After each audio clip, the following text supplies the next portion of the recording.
అలానే మిసేస్రావు ఇక్కడ మనకు కనిపిస్తుంది అమెరికా అధ్యక్షుడు ట్రంప్ మధ్యలో మొహమ్మద్ బిన్ సల్మాన్ సౌదీ రాజు ఇటు ఒక్క Mustafa కమేని Iran commander supreme leader.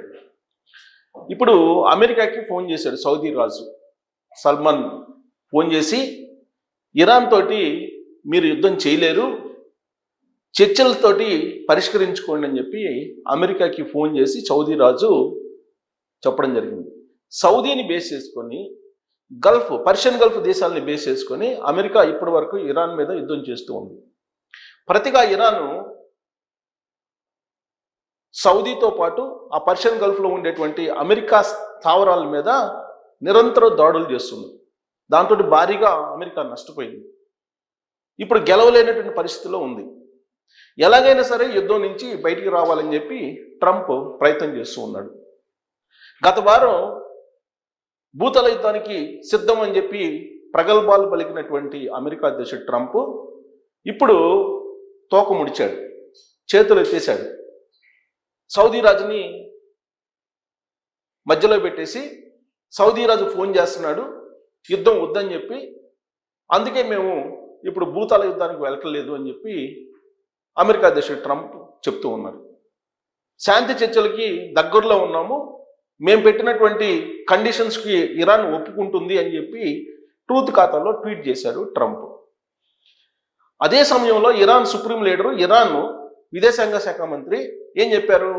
America పెట్టేటువంటి ఒక్క కండిషన్స్ కూడా మేము ఒప్పుకోము, యుద్ధమే, యుద్ధం చేసి తీరుతాము, 9/11 తరహా దాడులు అమెరికా మీద చేసి తీరుతాము, ప్రతీకారం తీర్చుకుంటాము అని చెప్పి వార్నింగ్ ఇస్తూ ఉన్నారు. కన్నుకు కన్ను, పన్నుకు పన్ను అని చెప్పి వార్నింగ్ ఇస్తుంది ఇరాన్. మాటలు అనడానికైతే మాత్రం కన్నుకి తల అని చెప్పి అమెరికా అధ్యక్షుడు ట్రంప్ అంటూ ఉన్నాడు. కానీ అమెరికా సెంట్రల్ కమాండ్ ఇచ్చినటువంటి మెయిల్ని కనుక పరిశీలిస్తే అమెరికా చేతులు ఎత్తేసింది, అమెరికా సైన్యం పలాయనం చెత్తిగిస్తుంది అనేది మాత్రం అర్థమవుతుంది. ఆ మెయిల్లో ఏముంది? ఇప్పటి వరకు అయితే యుద్ధాన్ని చేశాము, ఇక యుద్ధం చేయలేము, కాబట్టి శాంతి చర్చల కోసం మార్గాలను వెతకండి అనేటువంటి సందేశం. అది సైన్యానికి పంపించినటువంటి సందేశం. ఇది బయటకు వచ్చింది. అంతర్జాతీయ సమాజంలో చర్చ జరుగుతుంది. సెంట్రల్ కమాండ్ ప్రత్యామ్నాయ మార్గాలను వెతకండి, యుద్ధం కాదు పరిష్కారము, ఇరాన్ తోటి శాంతి చర్చలు కుదుర్చుకుందామని చెప్పి ఇప్పుడు చెప్తూ ఉంది సెంట్రల్ కమాండ్ చెప్తూ ఉంటే అమెరికా అధ్యక్షుడు ట్రంప్ కాదనలేడు కదా. ట్రంప్ ఎవరికి ఆదేశిస్తారు? సెంట్రల్ కమాండ్కి ఆదేశిస్తారు. సెంట్రల్ కమాండ్ సైన్యానికి ఆదేశాలు జారీ చేస్తుంది. ఆ మేరకు యుద్ధం జరుగుతుంది. ఇప్పుడు యుద్ధ భూమిలో ఉన్నటువంటి వాళ్ళు చేతులు ఎత్తేసేటువంటి పరిస్థితి. సెంట్రల్ కమాండ్ యుద్ధం చేయలేము అని ఇండైరెక్ట్గా మెయిల్ పంపిస్తూ ఉంది, ప్రత్యామ్నాయ మార్గాలను ఎతకండి. అందుకే వైమానిక దాడులు చేస్తూ ఉంది ఇరాన్ మీద. ఒత్తిడి తీసుకొస్తే చర్చలకు వస్తుందేమో అని. ఎంత ఒత్తిడి తీసుకొస్తే అంత బలంగా ఇరాన్ సమాధానం చెప్తుంది అమెరికాకి. దానికి కారణం తెర వెనుక చైనా, రష్యా వాళ్ళకి డ్రోన్స్ అందిస్తున్నారు, మిజైల్స్ అందిస్తున్నారు. అవసరమైతే పాకిస్తాన్ ద్వారా మిజైల్స్ని చైనా పంపిస్తుంది ఇరాన్కి. ఇది అంతర్జాతీయ సమాజంలో వినిపిస్తున్నటువంటి న్యూస్. అలాగే ఆయా సోషల్ మీడియా ప్లాట్ఫామ్స్ మీద కూడా ఇలాంటి న్యూస్ వస్తూ ఉంది. ఈవెన్ న్యూయార్క్ టైమ్ లాంటి పత్రికల్లో కూడా ఇదే వస్తుంది. అంటే అమెరికా యుద్ధం చేయలేని పరిస్థితిలో ఉంది. ఇప్పుడు యుద్ధ భూమి నుంచి గౌరవంగా తప్పుకోవాలి. ఎలా తప్పుకోవాలి? అదే ఇప్పుడు ప్రత్యామ్నాయ మార్గాలను మీరు వెతకండి అని చెప్పి సెంట్రల్ కమాండ్కే ఆదేశాలు జారీ చేశారు అమెరికా అధ్యక్షుడు ట్రంప్ అనేది లేటెస్ట్గా వస్తున్నటువంటి న్యూస్. దీనికి కారణం ఏంది? సౌదీ రాజుని చూపిస్తూ ఉన్నాడు. సౌదీ రాజు ప్రెజర్ చేస్తున్నాడు శాంతి చర్చలు కుదుర్చుకోమని చెప్పి. ఆ కారణం చేత మేము ఇరాన్ తోటి శాంతి చర్చలకు వెళ్తున్నాము అనేటువంటిది అమెరికా అధ్యక్షుడు ట్రంప్ చెప్తున్నాడు. ప్రస్తుతం అయితే హార్మోజ్ మొత్తం ఇరాన్ హోల్డ్లోనే ఉంది. ఇరాన్ చుట్టూ అమెరికా సైన్యం అయితే మోహరించింది. దాదాపు 70,000 మందికి పైగా సైన్యం, వైమానిక దళం. మరోవైపు సమయం చూసి భూతల యుద్ధానికి సిద్ధం అవ్వాలని చెప్పి సైన్యం మోహరించి ఉంది. కానీ ధైర్యం చేయలేకపోతున్నారు.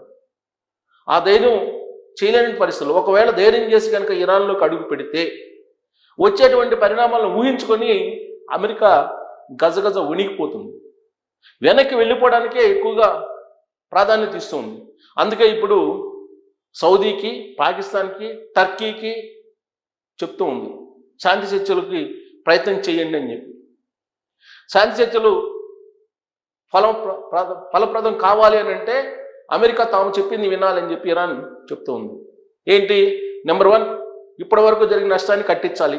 నెంబర్ 2, ఇప్పటి వరకు ఉన్నట్టు ఆంక్షలను తొలగించి నిధుల్ని విడుదల చేయాలి. నెంబర్ 3, హార్మూజ్ మీద మాకే పూర్తి స్థాయి హక్కులు ఉండాలి, అధికారాలు ఉండాలి. ఈ కండిషన్స్కి ఒప్పుకుంటే అమెరికాతోటి చర్చలకి సిద్ధమే అని చెప్పి చెప్తున్నారు. మరి దీనికి ఒప్పుకుంటుంది అమెరికా? ఒప్పుకొని తీరాలి.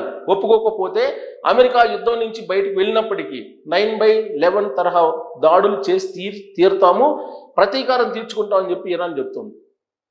ఇప్పుడు ట్రంప్ ఏమంటున్నాడు? అణ్వాయుధాలని, అణుస్థావరాలని మొత్తాన్ని లేకుండా చేయాలి, అది కనుక చేస్తే కనుక మిగతా అంతా ఒప్పుకుంటామని చెప్పి అమెరికా చెప్తుంది. మరి దానికి ఇరాన్ ఒప్పుకుంటుందా అంటే నో. అమెరికా చెప్పినటువంటి కండిషన్స్కి ఇరాన్ ఒప్పుకోవట్లేదు.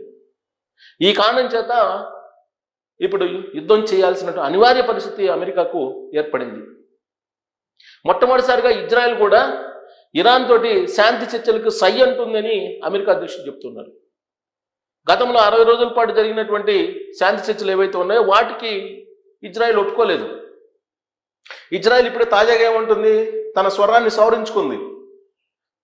ప్రపంచంలో మేము సింగిల్ కాదు, మాకంటూ బలం ఉంది, భారతదేశం కూడా మా వైపే ఉందని చెప్పి ఇజ్రాయెల్ చెప్తుంది. కొత్తగా నెతన్యాహు చెప్తున్నారు ఇప్పుడు, ఇజ్రాయెల్కి సంబంధించినటువంటి నేత. అంటే ఇజ్రాయెల్, అమెరికా ఏకాగ్ర అయిపోతూ ఉన్నాయి. ప్రపంచంలో ఇరాన్ తోటి యుద్ధం మొదలుపెట్టినప్పుడే వాటికి దూరం అవుతున్నాయి ప్రపంచంలో ఉన్నటువంటి దేశాలు. ఆ కారణం చేత ఇప్పుడు యుద్ధాన్ని విరమించాలి అనే ఆలోచనే ఇప్పుడు ట్రంప్ చేస్తూ ఉన్నారు. కాకపోతే పైకి ట్రూత్ ఖాతాలో మాత్రం ఇరాన్ అయిపోయింది, ఇరాన్ని భూభాగంలో లేకుండా చేస్తాం, ఇరాన్ది చివరి రోజేను, ఇరాన్కి సంబంధించినటువంటి మొత్తం ధ్వంసం చేసాము, ఇక్కడక్కడ ధ్వంసం చేయాల్సింది ఏమీ లేదు, ఇలాంటివన్నీ ట్రంప్ చెప్తూ వచ్చారు ఇప్పటి వరకు. కానీ అవన్నీ అబద్ధాలు, అవన్నీ మేకపోతూ గాంభీర్యంతో చేసేటువంటి ప్రకటనలు అనేది తేలిపోయింది. ఇప్పుడు అంతర్జాతీయ సమాజంలో చాలా స్పష్టత వచ్చేసింది. ఇరాన్ని అమెరికా ఏమీ చెయ్యలేదు అనేటువంటి ఒక క్లారిటీ వచ్చేసింది. దానికి కారణం తెర వెనుక రష్యా, చైనా చాలా బలంగా ఇరాన్ వెనుక ఉన్నాయి. ప్లస్ భారతదేశం ఒక న్యూట్రల్ స్టాండ్ తీసుకొని అబ్జర్వ్ చేస్తూ ఉంది. దానికే ప్రతీకారంగా అమెరికా ఇండియా మీద అనేక రకాల సుంకాలు వేయటం, రకరకాలుగా ఇబ్బంది పెట్టడం, రష్యా నుంచి ఆయిల్ కొనుగోలు చేయకూడదని చెప్పి రకరకాల కండిషన్స్ పెట్టి, ఇవన్నీ ట్రంప్ చేస్తున్నటువంటి వ్యవహారాలు. కానీ ఇప్పుడు ఇరాన్ నుంచి యుద్ధం మానుకోవాలి, సౌదీ రాజు చెప్తున్నాడు. సౌదీ రాజు ఫోన్ చేశాడు, సో యుద్ధాన్ని విరమించండి, లేదంటే సౌదీలో ఉండేటువంటి అమెరికా స్థావరం మొత్తం లేపేస్తుంది ఇరాన్ అనేటువంటి విషయాన్ని సౌదీ రాజే చెప్పాడు. అంతేకాదు 2030 విజన్ తయారు చేసుకున్నాం మేము, దానికి రీచ్ కావాలంటే యుద్ధం ఆగిపోవాల్సిందే అనేటువంటి ఒత్తిడి ఇప్పుడు సౌదీ రాజు సల్మాన్ తీసుకొస్తున్నారనేది అంతర్జాతీయ సమాజంలో, అంతర్జాతీయ మీడియా హౌసెస్లో వినిపిస్తోంది. ట్రంప్ కూడా ట్రూత్ కథలు అదే చెప్తూ ఉన్నాడు.